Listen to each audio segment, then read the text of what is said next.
మహిళల కోసం central bank of India ఇప్పుడు మీకు అందిస్తోంది గృహ రుణం. అతి తక్కువ వడ్డీ రేట్లకే ప్రత్యేక సెంట్ గృహలక్ష్మి. పూర్తి వివరాలకు వెంటనే సంప్రదించండి 18003030.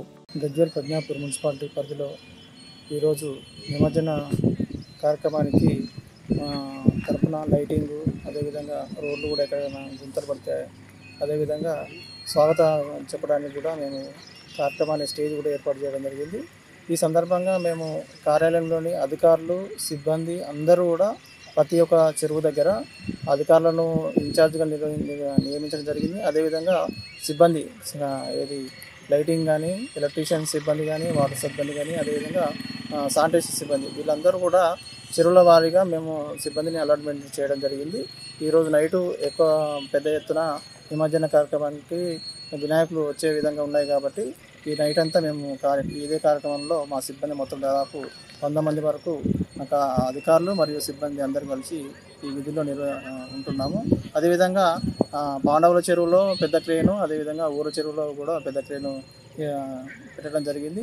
అదేవిధంగా బడి చెరువు దగ్గర కూడా అక్కడ కూడా క్రేన్ కూడా పెట్టడం జరిగింది. కాబట్టి ప్రజలు ఎవరైతే నిర్వాహకులు ఉన్నారో మా సిబ్బందికి త్వరగా వచ్చి మీ వినాయకులను నిమజ్జనం చేసినట్లయితే మార్నింగ్ వరకు వేచి ఉండకుండా మీరు త్వరగా ఊరేగింపుగా వచ్చి ఈ యొక్క నిమజ్జనంలో త్వరగా పాల్గొన్నట్లయితే మా సిబ్బంది కూడా ఇబ్బంది కాకుండా ఉంటుంది. నిన్న కూడా చాలా వినాయకులు ఇక్కడ పాండవుల చెరువులో 23 విగ్రహాలు, అదేవిధంగా ఊర చెరువులో 16 విగ్రహాలు నిమజ్జనం చేయడం జరిగింది. నిన్న కూడా సిబ్బంది విధుల్లో ఉన్నారు. ఈరోజు కూడా మేము పూర్తి స్థాయిలో ఎక్కువ మొత్తంలోనే ఈరోజు వస్తాయని మేము ఆశిస్తున్నాం. కాబట్టి మా సిబ్బంది అందరం కూడా ఈరోజు పూర్తి స్థాయిలో నైట్ మొత్తం విధుల్లో ఉండి కార్యక్రమాన్ని విజయవంతం చేసే విధంగా కోరుకుంటున్నాం. అదేవిధంగా మీ యొక్క ఉత్సాహ ఎవరైతే నిర్వాహకులు ఉన్నారో ఖచ్చితంగా మాకు సహకరించాల్సిందిగా కోరుతున్నాము. త్వరగా వచ్చి మీ యొక్క విగ్రహాలను ఎలాంటి అవాంఛనీయ సంఘటనలు జరగకుండా మీరు మాకు కోఆపరేట్ చేసి మాకు సహకరిస్తారని ఈ సందర్భంగా కోరుచున్నాము. ఈ యొక్క నిమజ్జన కార్యక్రమానికి పోలీస్ సిబ్బంది, అదేవిధంగా ఎలక్ట్రీషియన్ డిపార్ట్మెంటు, ఎలక్ట్రికల్ డిపార్ట్మెంటు, అదేవిధంగా మరియు మెడికల్ డిపార్ట్మెంట్ వాళ్ళు కూడా ఇక్కడ ప్రత్యేక శిబిరం కూడా ఏర్పాటు చేయడం జరుగుతుంది. ఏదైనా అవాంఛనీయ సంఘటనలు కానీ ఎవరికైనా ఇబ్బంది కలిగినట్లయితే వాళ్ళు వెంటనే ప్రాథమిక చికిత్స చేయడానికి కూడా సిబ్బంది ఉన్నారు. అదేవిధంగా ఫిషరీస్ డిపార్ట్మెంట్ వాళ్ళు కూడా ఈరోజు వాళ్ళ సిబ్బందిని కూడా ఇక్కడ వినాయకులు వేసేటప్పుడు ఎలాంటి అవాంఛనీయ సంఘటన నీళ్ళలో దిగి వాళ్ళే ఫిషరీస్ డిపార్ట్మెంట్ వాళ్ళే చూసుకుంటున్నారు. అదేవిధంగా మా సిబ్బంది కూడా అందరూ కూడా అన్ని 9 డిపార్ట్మెంట్స్ అన్నీ కలిసి ఈరోజు నిమజ్జన కార్యక్రమాన్ని విజయం చేయడానికి మేము అందరము కలిసికట్టుగా పనిచేస్తాం. గజ్వేల్ పోలీస్ డివిజన్లోని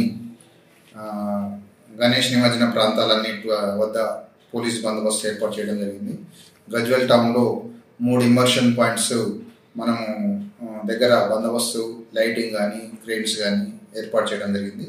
గజ్వేల్లో ప్రజ్ఞాపూర్ ఊరు చెరువు, పాండవుల చెరువు, మరి R&R కాలనీలో కూడా ఏర్పాటు చేయడం జరిగింది. ఈ డివిజన్లో 10 పోలీస్ స్టేషన్లో దాదాపుగా 300 గణేష్ నిమజ్జనాలు అవుతున్నాయి. దీనికి సంబంధించి మనము 2 ఏసీపీలు, 5 ఇన్స్పెక్టర్లతో పాటు మొత్తం వివిధ సిబ్బంది అందరు కలిసి ఒక 200 మంది వరకు మనం బందోబస్తు ఏర్పాటు చేయడం జరిగింది. ప్రజలకి ఎటువంటి ఇబ్బందులైనా వెంటనే పోలీస్కి సమాచారం అందించి పోలీసు వారితో సహకరించి పండుగ సక్రమంగా జరుపుకోవాలని మనం చేస్తాం. రేపు గణేష్ నిమజ్జనం సందర్భంగా ఈ యొక్క గణేష్ పంటల ఆర్గనైజర్ల అందరికీ మా యొక్క విజ్ఞప్తి ఏంటంటే, మీకు ముందుగానే తెలియజేసినట్టుగా పర్మిషన్ ఇచ్చిన టైంలో ఈ డీజేస్ అలవ్ లేవు. దయచేసి డీజే వాళ్ళకు కూడా మనం అందరికీ నోటీస్ ఇవ్వడం జరిగింది. డీజేస్ అలవ్ లేవు, అన్నెసరిగా ప్రజలకు ఇబ్బందులు కలిగించవద్దు, ఆరోగ్య సమస్యలు కలిగించవద్దు అని చెప్పి మనం చేస్తాం. ఈ యొక్క నిమజ్జనం మనం టైం ప్రకారం అనుకున్నట్టుగా చేస్తే మనము ఇమర్షన్ పాయింట్లో మీ అందరికీ కూడా ఈ సౌకర్యాలు అందరికీ అందుబాటులో ఉంటాయి, ఎవరికి కూడా ఇబ్బంది కాదు. అదే రాత్రిపూట పూర్తిగా డీజేలు పెట్టుకొని అన్నెసరిగా డిలే చేయకండి. దయచేసి అందరికీ ప్రజలకు ఎటువంటి ఇబ్బంది కలగకుండా పోలీసు వారి సూచనలు పాటించవలసిందిగా కోరుచున్నాం. మరిన్ని వీడియోస్ కోసం ఛానల్ ని సబ్స్క్రైబ్ చేయండి, లేటెస్ట్ అప్డేట్స్ కోసం వాట్సాప్ ఛానల్ ని ఫాలో చేయండి, అండ్ లింక్ డిస్క్రిప్షన్ లో ఉంది.